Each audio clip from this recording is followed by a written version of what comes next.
Yo, yo. Excuse me.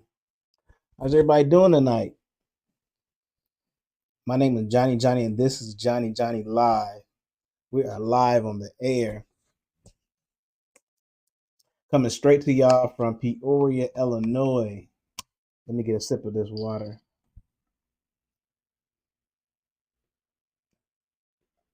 So, it is Wednesday night, and y'all, the election is like right around the corner. We almost got like less than 2 weeks to go before the election.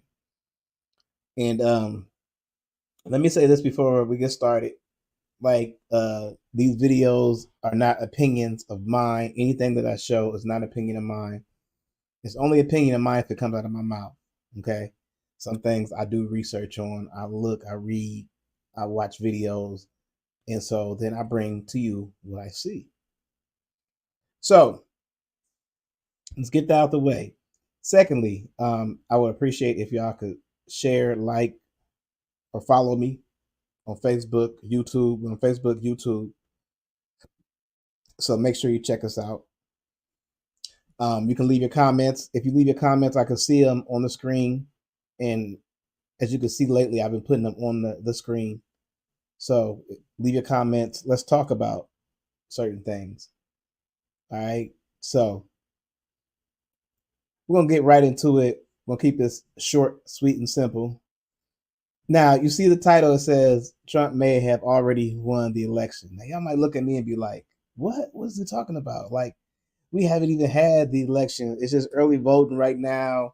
There's no way you could have had the count to see who got to 270. What is it, 270? So there's no way we can see that. But here's the thing.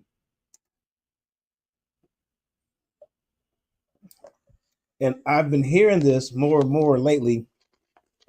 Like, and it makes sense. We're going to watch this video, but it makes sense. Like, last time the election, they said that it was stolen, it was rigged, quote unquote. And now you're starting to see little things and hear people say things saying that it may be rigged this time as well. Almost like they're setting it up to where we can go back to that same talking point and say that the election was rigged. That's kind of crazy because I've always heard, like, no matter if you're Republican or Democrat, like, the election is a secure election is the most powerful tool we have as an American, right? We have to believe in our election. We have to believe in the press. Like, certain things like that, we have to believe in that they are leading us in the right direction. Like, I wouldn't put nothing on. I'm not the press. I don't have a degree in the press, so I'm not bound to their you know what I'm saying? But if I put something on the air or put something out there, then it's something that, I took a look at and it's worth mentioning. Okay. I'm not in a position to tell you who to vote for. I know a lot of people are voting for Trump, a lot of people are voting for Kamala, and we do some on both of each. I try to. Maybe I need to do more on Kamala, but there is a lot out there about Trump, and we just need to explore it before we get to this voting booth. That's all I'm saying. So, with that being said, um, I want to show y'all this video that I took a look at. Now, you look at the title and you say, well, what does he mean? Like, Trump may have already won the election. There are certain things that are being done as we live our day to day lives and we go on about our day. There are things that are happening that we have no idea really about. And some of those things are there are pieces being moved around before the election happens to ensure that Donald Trump wins the presidency.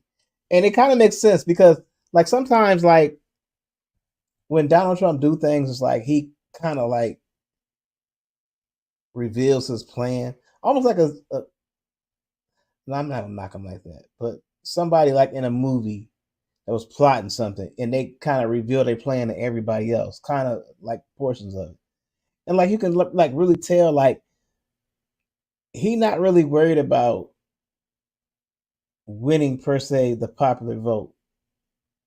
And you can't tell me that he is, like some of the stuff he say, and he's not really worried about gaining new voters, a whole lot of new voters. Like I think he's like courting like black voters like myself, going to barbershops. But his core base is who he really appeals to, like 90% of the time. It's like it's just core base. Like, and he'll tell you like um everybody ain't on his side. So it's not like it's almost like Republican Democrat thing, like split down the middle, so to speak. So it's a lot of tension right there for those two political groups, right? So I'm gonna let y'all watch this video. I kind of want y'all to see like what I'm talking about, but there has been pieces that have been moved around. People they're basically saying that they are in a position of power. They're saying that they're not going to certify the election no matter what. So if you think like last time was bad as far as what's going to happen after the election, if things don't go the way certain people want them to go, if they don't go exactly the way they want, then they have created a backup plan. That's a good way to say it. They have created a back. Say if Trump doesn't win, that the scenario. Say Trump doesn't win, there are pieces in place. And like last time was a trial run. I don't understand how we even got here because we knew it was coming. Like I said, last time was a trial run of how we can basically steal elections from here on. And things were learned. Okay, we should have did this instead of doing that. We should have did it this way instead of doing it this way. We should have prepared. And like those things in its whole 4 years have been put in place. And so now it's time to have an election. And we have to hope and pray that our rules and laws are going to stand up to some of the things that certain people have broken down to where it don't mean nothing no more, because a whole city state voted for one person that can be thrown out anymore.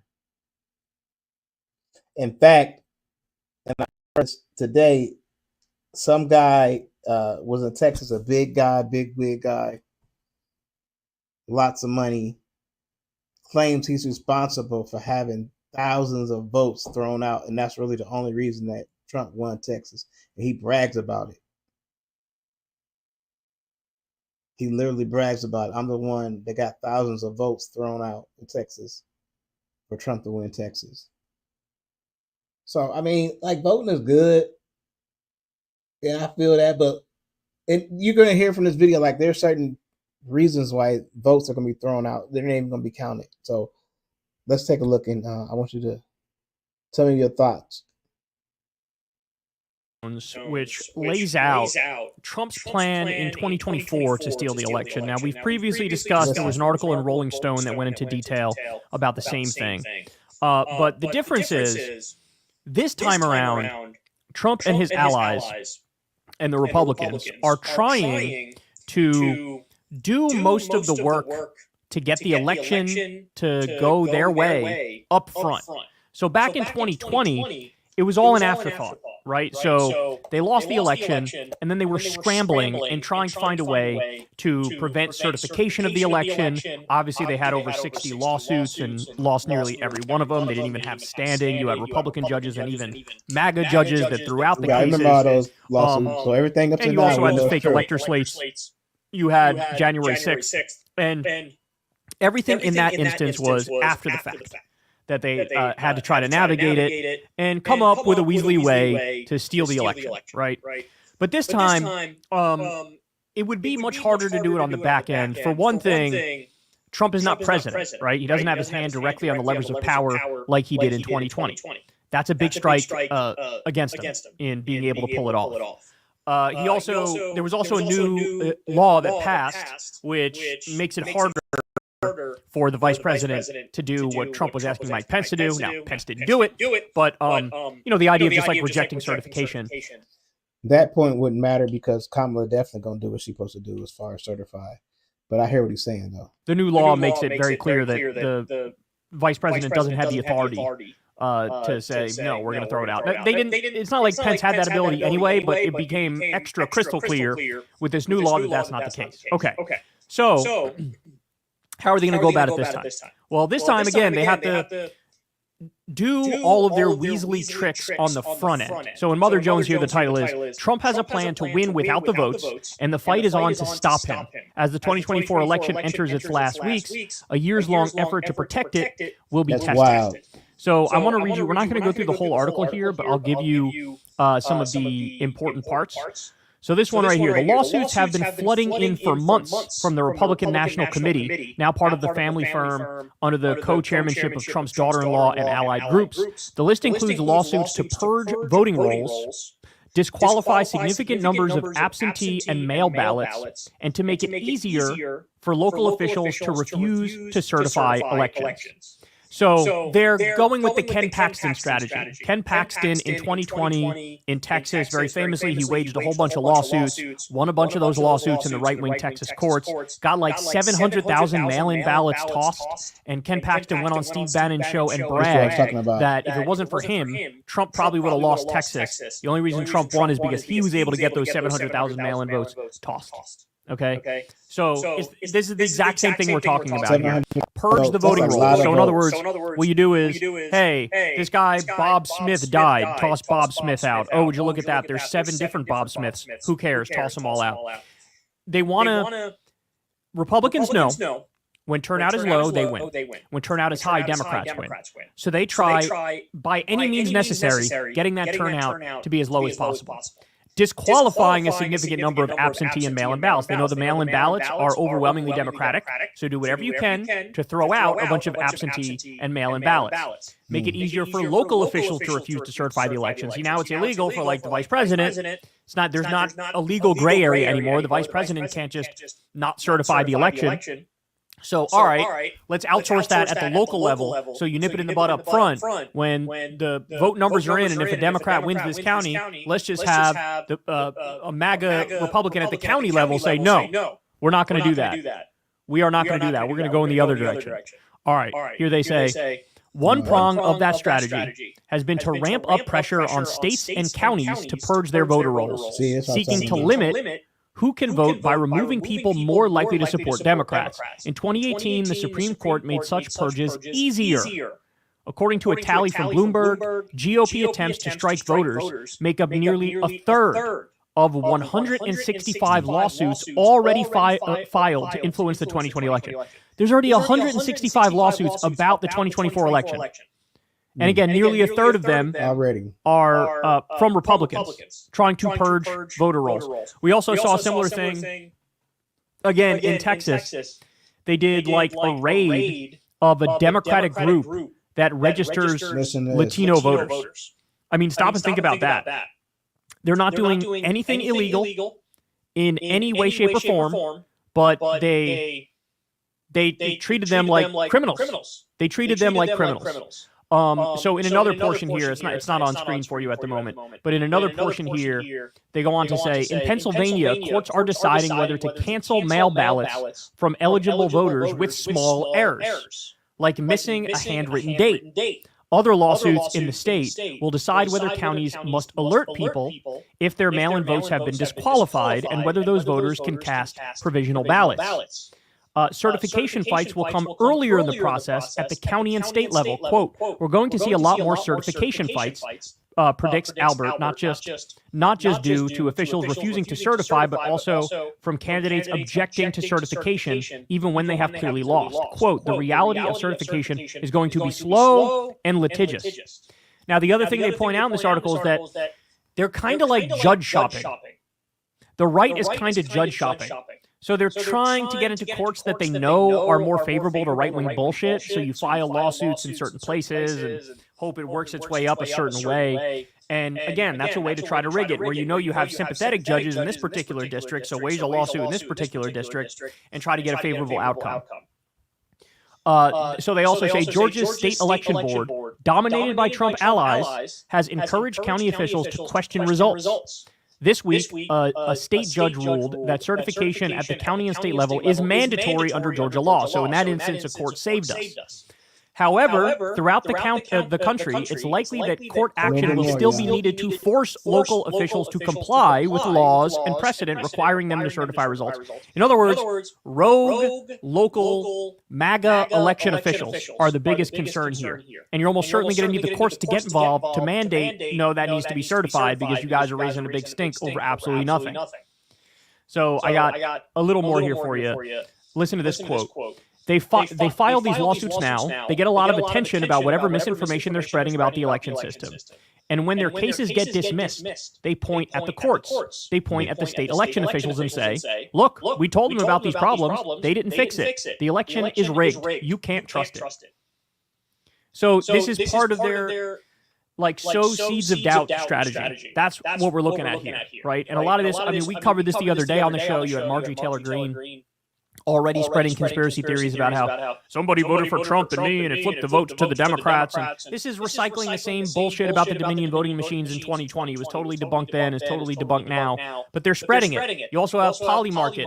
The crypto betting platform is, Trump's a favorite on there, and it's all because a few assholes are spending a lot of money betting on Trump. Makes it look like, oh, he's a favorite. You have these Republican pollsters flooding the zone with pro-Trump polls, which make it look like he's the favorite. So do you see the total picture here? Wow. So they create this impression he's winning. He's winning. He's up. Look, it's already done. He's the favorite. This thing is, wrap it up, right? And then if / when he loses, they get to turn around and say, whoa, something's off here. Something's off here. The Red Mirage scenario, right? That's going to happen again, potentially, where it looks like Trump is winning, and then in the middle of the night, the mail-in votes are counted, boom, Kamala takes the lead or whatever. Again, this is all, all of the ingredients are there for hell on earth after the election, where and Trump is basically broadcasting he's going to contest it if he loses, right? And now you know the specifics of what their plan is this time around. It's lawsuits up front, and it's more at the state and local level, trying to block certification if he loses there. So get ready, guys. As I pointed out, that Rolling Stone article pointed this out. There's 70 different MAGA election deniers who are in swing state positions to certify the election. That's a nightmare. And I genuinely don't know how a democracy continues when half the people in the democracy are like, we don't believe in or care if it's a democracy, and we will cheat and we will steal it come hell or high water because all we care about is our guy getting in power. I don't know how that democracy can continue for an extended period of time. I mean, it's like you're hoping that the courts hold up and they do their job properly and the institutions hold, but they've been chipping away at these institutions now for a long time, and it's only going to get worse and worse and worse. But now I will say this. Thankfully, you do have the cavalry on the other side is showing up. So you have all these groups that are getting involved and basically countersuing the Republicans who are trying to steal the election and trying to cheat. And so as long as they keep at it, and as long as the judges keep some degree of objectivity and neutrality, we should be all right, but we shouldn't have to go through this much of a mess just to get the correct results of an election, no matter what it is. So there you have it, but that's their plan for 2024. That's crazy, man. Tell me what y'all think about that. Leave your comments, leave your questions, leave your suggestions, and we're going to get out of here. All right, cool. Talk to y'all later.